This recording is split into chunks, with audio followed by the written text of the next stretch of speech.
And I'll see you for the Bikeriders too. Yeah, in Ireland.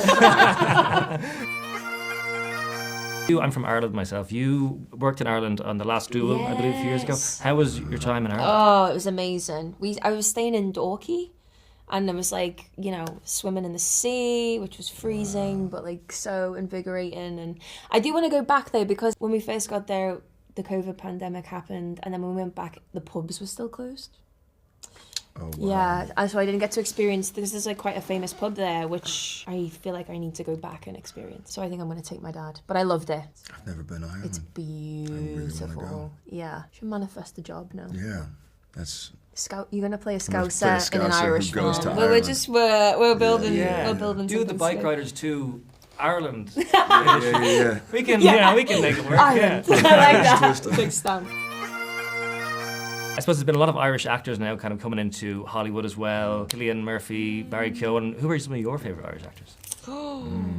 Ooh, Jessie Buckley. Jesse Buckley's incredible. My good friend Paul Mescal. Do you say Mescal or Mescal? I'd say Mescal. Mescal, that's Yeah. right. I just want to make sure that I said Yeah, that. no, I think They're all yeah, great. I Paul, mean, how can you Barry. choose? you can't. You can't. Totally. Yeah.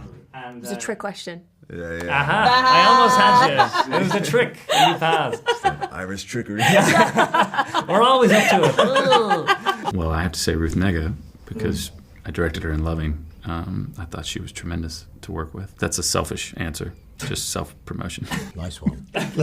Loads of Irish actors, but I've always really been fond of Colin Farrell because I think he's a brilliant actor, and obviously Cillian as well. But there's a lot of great Irish actors, and not so great Irish. I love the movie, by the way. Such a cool movie. How did it feel on set? I'd say it's a very cool vibe. Was it a good crack on set every day? I'd say it was a good crack. There were times that we would just kind of look around and say, like, this is cool looking, like it feels like we're pulling something off here. I've been studying these photographs for so long, I just kind of had to pinch myself. There was certainly a sense of camaraderie, but I think we were all just really excited about the thing we were pulling off. There was fun had. There was groups, obviously there was banter and fun, but the focus was filming. Sounds really serious, but you can actually have a lot of fun working.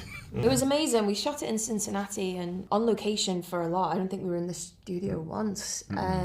So it was incredibly immersive, and just seeing what the art department had done with the set design and the motorbikes being, from that time and place, and costume design, everything. And you ride bikes in your own time as well. Ride. Was this a perfect job for you then? It wasn't like I had to lie. Like I've sat on step ladders before pretending to ride horses. Right. Much to the chagrin of an auteur director. That's the way it is. I needed the job. It's tough out there. I didn't have to sit on a space hopper on a low loader.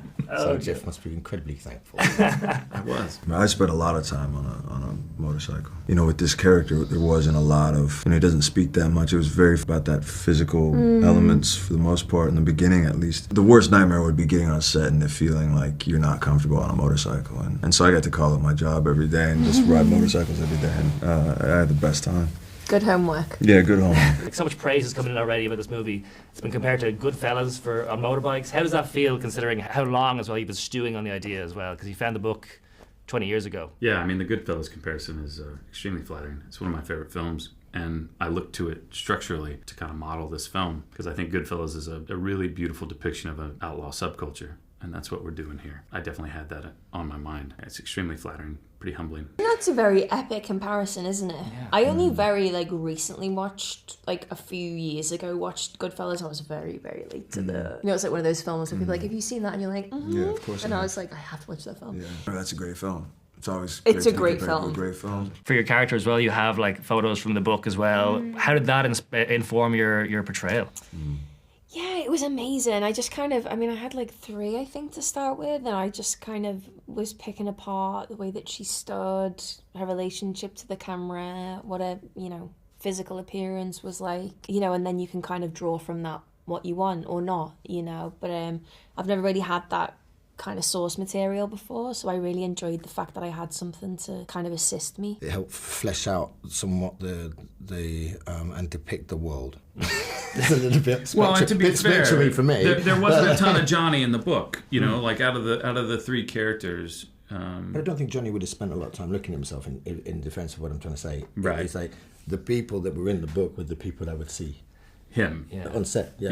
Right. Yeah. And in play, this is the world. So it's amazing to have source material that's primary. They go, oh, this is the world. Oh, this is the sound. This is what they sound like. Yep. And it dials into an area code. The thing is now is like, where do I fit into that? Absolutely. It's a tool. Yeah, totally. Thanks so much. Sorry. And I'll see you for the Bikeriders too. Huh? Yeah. You know?